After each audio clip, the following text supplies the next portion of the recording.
Hey guys, this is James. This is Denny from TeaDB, bringing you guys episode 74. Yeah, so what do we have today? We have a very interesting tea. We have a Kenyan purple varietal silver needle tea. So, as you can see from this and probably some of the close-ups, we have a very nice, fluffy-looking silver needle tea that is purple. It's crazy. It's just totally purple. You can see that it looks like it's got that fresh sort of fuzz on it, but it's still, it's just looking dark. Yeah, so this is definitely a off the mainstream sort of tea here. Absolutely. And what vendor is this from? This is from Whatcha? Whatcha? So they're a group in the UK, and they sent us over some very different teas to try. Some teas from Nepal and Kenya. And so I've had a few of them, and so far this is definitely my favorite. And I thought I'd bring it onto the show and give it a go. Cool. Yeah. So, I'm just gonna actually get all of this in here. Just get this heated up a little bit.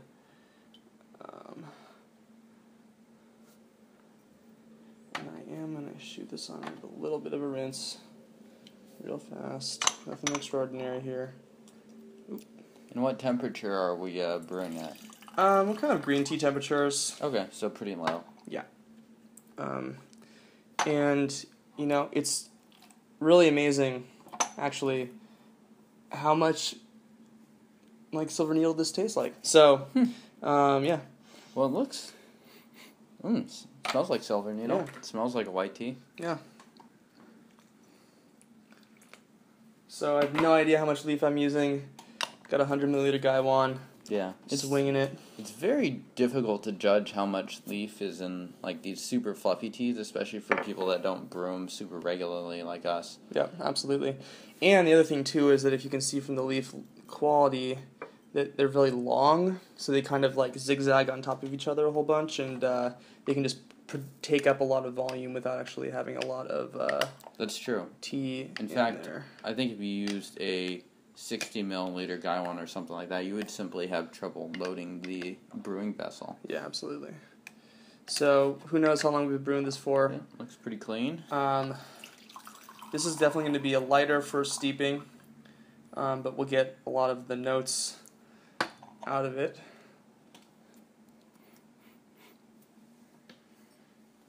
Very sweet. Yeah. This tea... Well, we'll taste it, and I'd love to hear your feedback. But I think, let's give it a shot first before I start talking about it. Cheers, y'all.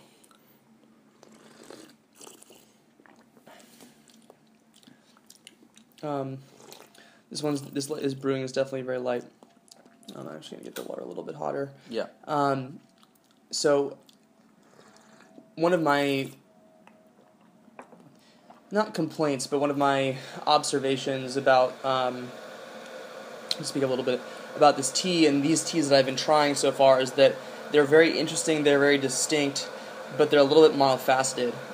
So these just taste a little bit sweet. It has all the silver needle qualities that you would expect from a silver needle white tea, but the complexity isn't quite there. And I think it's just because it's still a pretty new region to grow tea. Yeah. And it could be a terroir thing as well. I'm not too sure, but yeah. I'd be really interested in revisiting teas from these regions in 15 or 20 years after they've really established their own process and standardized their process. My expectation would be that the tea quality and the tea taste would vary dramatically year to year. Yeah, so. And I definitely agree with you about this tea being very basic. It's very, very pleasant, too. It's just very sweet, very easy to drink. This would be a great intro tea to just about anybody, especially people that are used to just overbrewing the shit out of black tea. Because this tea is not at all bitter. You just brew it at a low temperature. I'd imagine it's pretty forgiving. But there's not a whole lot complex about this tea. Yeah. So yeah, I agree with you. I think it'd be really interesting just to see what some these newer regions like Kenya and elsewhere in Africa if tea is grown there, just to see what happens. Because I'd imagine right now that most of the material there is being tossed into tea bags and is probably being swooped up by some of those bigger tea companies. Yeah, I don't know. I think that's right, though. Actually, I think I read that Africa does export a large quantity of tea, but that it is processed for the use of tea bags and like scented teas and things like that. Yeah, because I think that makes sense to me that they would make a large quantity, but we almost never hear about Kenyan tea or other teas because they're just not marketed as that, because there's not as much of a market for that as there is like a Darjeeling, for instance, or even like a pu'er. And that's one cool thing about receiving this tea. So thanks again, Wacha. And if you folks do have recommendations for us or want to send us some samples of some interesting stuff that you've had from Africa, shoot us a message or contact us at any of our places, and we'd love to try some tea, some other teas on the show. So yeah, for sure. Yeah, I'm trying not to be too elitist about where I drink tea from. You mean you don't just drink it from single estate farms where the I only drink Dong-Ding from the farmer has really cool hats? That's what I do. I try to go for teas with really good hats, but I am very open to all sorts of different types of tea. So let's give this a shot. Yeah. Cheers, guys. So you brewed this hotter for longer, so it'll be interesting. Much more of that body. Yep. Much more significant body. Like you said, I'd say that's the single different characteristic. Still very sweet, not really bitter at all. How long could you steep this out for? 4? 4? Okay. That sounds about right, yeah. I doubt this could go much further than that. It really can't. What you can do is hold on to your remaining tea and throw it in a mason jar and throw it in your fridge and leave it to cold brew.